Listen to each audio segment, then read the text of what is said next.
सुभेदार शेतकरी संघ महाराष्ट्र राज्य यांच्या वतीने रायगड जिल्ह्याच्या वतीने जनार्दन नाईक जिल्हा संपर्क प्रमुख यांच्या मार्गदर्शनाखाली या ठिकाणी शेतकरी हे धरणे आंदोलनासाठी या ठिकाणी बसलेले आहेत। नेमकं त्यांच्या काय प्रमुख मागण्या आहेत त्या आपण आज या ठिकाणी जाणून घेणार आहोत। माझ्यासोबत आहे जनार्दन नाईक। काय सांगाल नेमकं काय मागण्या आहेत? आमच्या मागण्या अशा आहेत, सर्वात मोठी म्हणजे हद्द कायम करणे आणि ही हद्द कायम आज 2009 ते 2024 उजेडला तरी हद्द कायम झालेली नाही। लोकांना लोकांना असं झालंय की कुठं घरं बांधायची, आता ते घर सुद्धा बांधू शकत नाही। जर बांधली तर ते तोडली जातील, कारण का कुठून जागा भूसंपादन केली आजपर्यंत लोकांना माहिती नसल्यामुळे ते लोक घरच बांधू शकत नाही। आणि दुसरी मागणी म्हणजे अशी की 2009 साली भूसंपादन झालं, त्यावेळी त्या भूसंपादनामध्ये लोकांना क्षुल्लक असा भाव दिला। 2013ला कायदा निघाला नगर रचना आणि मूल्य निर्धारण, त्यावेळी वाढीव भाव देऊन 4 पट रक्कम दिल्या गेल्या। मग ह्या लोकांनी सहजगत्या जमिनी शासनाच्या कामासाठी सुपूर्द केल्या नॅशनल हायवेला। हा त्यांच्यावर अन्याय झाला, या कारणाने त्यांना सुद्धा 2013 प्रमाणे भाव वाढ तसेच 4 पट रक्कम मिळावी, तसेच अतिरिक्त भूसंपादन करून देखील अतिरिक्त भूसंपादनाचा अद्यापपर्यंत मोबदला कुठल्याही शेतकऱ्याला मिळाला नाही। मला वेळोवेळी पत्र दिलेलं आहे की जिल्हाधिकाऱ्यांनी वेळोवेळी पत्र दिले आहे की भूसंपादन अतिरिक्त भूसंपादनाचा मोबदला देण्याची प्रक्रिया चालू आहे, परंतु आज 2024 उजेडला तरी सुद्धा त्या भूसंपादनाचा मोबदला देण्याची प्रक्रिया चालू नाहीच, पुन्हा देतच नाही कुणाला। नेमकं सांगा की ज्यावेळेस जमिनी संपादित केल्या, कुठल्या साली संपादित केल्या आपल्या जमिनी?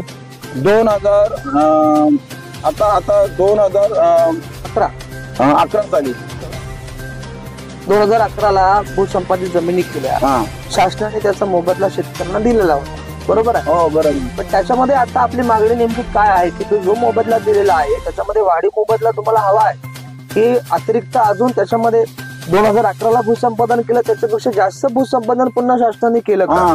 प्रमुख तुमच्या 2 मागण्या काय आहेत ते सांगा। बरोबर। 2009 साली ते 11 पर्यंत त्यांना पेमेंट मिळालं लोकांना, परंतु तो जो भूसंपादन केला तो 4 पदरी रस्त्यासाठी केला होता। आता हा 6 पदरी रस्त्यासाठी 2013 नंतर पुन्हा भूसंपादन केला, म्हणजे तो अतिरिक्त भूसंपादन केला आणि त्या भूसंपादनाचे पैसे कुणाला मिळाले नाही।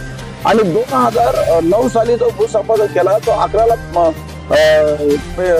मोबदला दिला आणि त्या मोबदल्यामध्ये क्षुल्लक असा भाव दिला।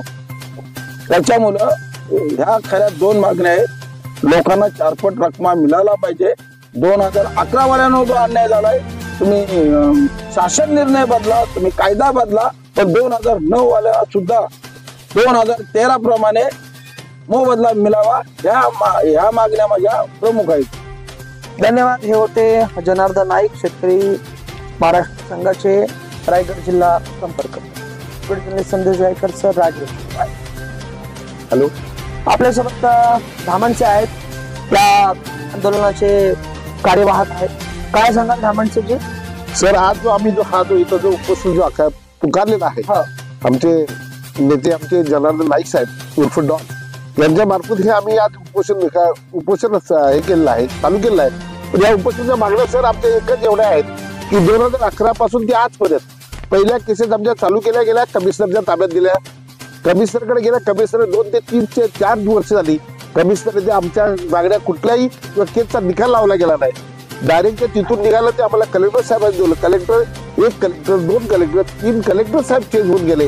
आता भस्के साहेब आले, योगेश भस्के साहेब आले, त्यांनी देखील काही केलं नाही। ज्याच्या केसेस झाल्या गेल्या त्या केसेस फेटाळल्या गेल्या। भूसंपादन अधिकारी पण बदलले, ते भूसंपादन अधिकारी प्रत्येक कुणाकुणाची नावं सांगायला आम्हाला या 12 वर्ष पूर्ण तप करावं लागलं आमच्या सगळ्या शेतकऱ्यांना।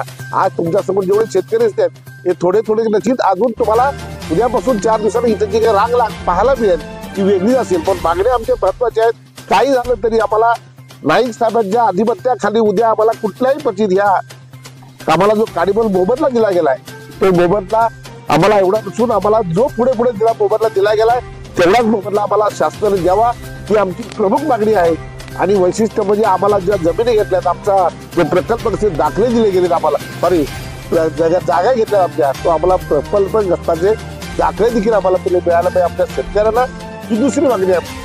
बाकी हद्द कायमची काय मागणी हद्द कायम तर आहे अजून हद्द कायम तर झालीच नाही. अर्धी आज इथं तर 4 दिवसांनी किंवा 15 दिवसांनी दुसराच त्या अधिकारी येऊन परत जागा दुसरी घेतली जाते. त्याला आम्हाला आमच्या मागण्या आहेत ते सगळ्या मागण्या आमच्या पूर्ण करून द्या एवढंच आमचं म्हणणं आहे. धन्यवाद.